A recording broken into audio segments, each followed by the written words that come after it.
So, we've been talking about depression, how to identify it, not just generally, but we also talked a little bit about the different age ranges.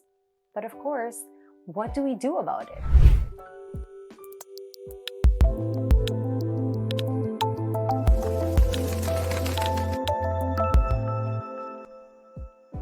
So there are lots of things that we can do when it comes to helping ourselves or making a little bit of a difference in dealing with our depression.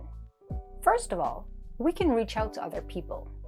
Now, I know one of the things that we said when we're feeling depressed is that we tend to withdraw and we don't really want to talk and we don't really, want to hang out with other persons or be surrounded by people. But it is very useful if you can talk about what you're feeling and what you're going through and have that support network there. That makes a really big difference. Of course, there are those persons who, yes, they're depressed, but instead of isolating, they really want to be around people because, like I had mentioned, you can have anxiety as well. And that anxiety can cause you to feel like, oh my God, I'm so scared, I'm nervous, I don't want to be alone, I want to be around someone. And those persons tend to surround themselves with others. Now, that ability to just reach out, talk to a friend, a sibling, if you have that kind of relationship with your parents or anyone at all, it will be helpful. It takes some of that weight off of you and you can feel heard and you won't feel as alone as it can possibly make you feel. Another thing that you can do is get moving. What do we mean by that? Be active, do things, whether it be dancing or exercise, whatever form, walking, jogging, yoga, or hitting the gym, whatever form of activity that gets you going, do it. The reason being that when you are active in that kind of a way, it secretes certain chemicals in your brain that actually makes you feel good. It actually improves your mood, and then that will help you. So that's one of the things that you can do. If you're feeling down and out, I know you might be in that place where you're like, I really don't want to do anything. I don't want to get out from bed. I just want to stay here all the time. But get up, go for a drive, listen to some music, something that will help bring you out of that mood, and it really does make a difference. And once you try it, you will see that it does. Be careful what you eat. There are certain things that if you intake, it actually will make your depression worse, or it can cause you to feel stressed. Like if you're using caffeine or alcohol or certain carbs and sugars, that does not necessarily help to boost your mood. It actually does the opposite. So looking at what you eat is also something that you can do. Then of course, there are things that you can do for you, like enjoying nature, or if you have a pet and that brings you comfort, or doing things like looking at movies or shows or listening to music or just going for a walk, meditation, yoga, all of these things that help center you and distract you and, make you feel good, make you laugh or smile, and that puts you in a good mood. Now, these are all things that we can try. Some people, for example, love the sound of the waves or the looking at sunsets, and there's simple things, very simple things that you can just do in an afternoon, not very hard to do. So whatever you find that works for you, that makes you feel a little better in that moment, at least try to get some of those done. And last but not least, you can seek professional help. Now, I know you may be trying to talk to persons, you may have related to other people who might be going through certain things that you're going through as well, and you've had that support system, but sometimes you may not have it, right?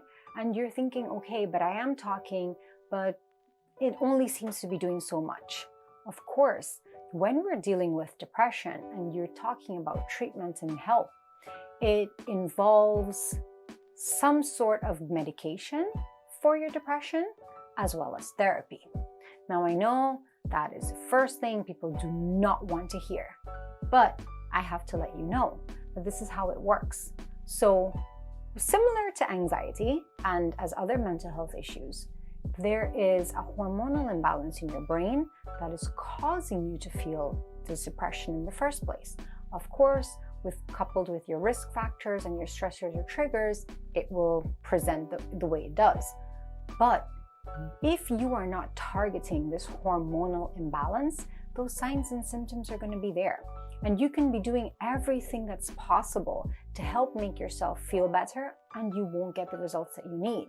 And just the same way that you can take the world of medication, you go from doctor to doctor, prescribe me this, prescribe me that, and you're taking so much medication, you don't do what it takes to help yourself, then of course you're still not going to get help, because it goes hand in hand. It's both part medication and all the things that you can do in terms of your self-care and looking after yourself and your therapy and speaking to your doctor. All of this combined, along with the support network that you can build, are things that are going to help you. So when you do think about this, please be a little more open-minded. I know there is so much stigma attached. They're so taboo. And the first thing that people tend to say if they ever hear somebody's on medications, oh, you're taking mad people tablet. Come on, guys. We have got to leave that behind. This is a new day. This is a new age. And medication exists for a reason. The same way medication exists for hypertension, diabetes, and all these other issues. But tell me, if we don't tell people who have hypertension, hey, come off of your medication, why are we telling someone who is depressed that they should come off of their medication? If it's helping them and they're getting the results they need and they feel well, why would you want to tell them to stop? We don't say that to other persons who have medical conditions. Instead, we encourage them and we push them to go to the doctor. So why can't we have the same approach towards mental health conditions? I hope that with all that we've been talking about, that you've learned at least a little bit, and that you can say, hey, if I didn't know about this before, I do now. And I really hope that you can put this information to use. Well, guys, that officially brings us to the end of our first season. So I hope that you have stayed with us on this journey. I hope that you have learned something and that you are able to grow and help yourself or someone else. And I hope that you are enjoying this. Now, please stay with us, because we are going to be back, and we're coming back with lots of more information for you and different topics and different things to talk about. And of course, if there's anything that you want us to talk about, remember, there's our email, or just message us and let us know what we can talk about. So, can't wait for the next season. See you guys.